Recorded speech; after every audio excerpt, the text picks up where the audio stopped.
Task Track Geometry Repair. The future of track maintenance, ROBEL's approach for track geometry repairs. Manual handling is avoided with the hoist taking ballast bags from storage to the worksite. Specially designed hydraulic vertical tampers, driven by power on the MMU sidewall docking station, are used to lift and pack the track.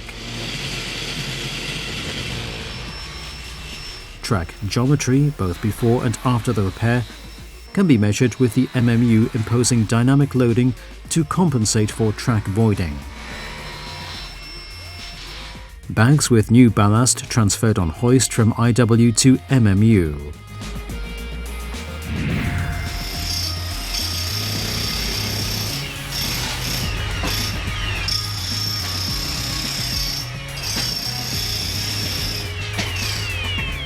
Ballast dropped and regulated in cleared bays.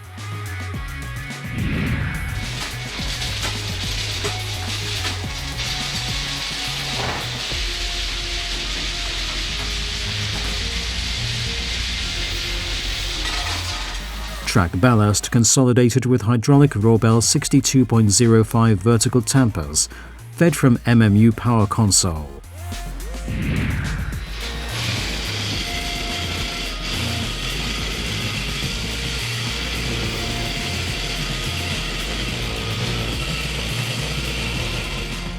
Track geometry dynamically checked under the load of MMU to confirm repair quality.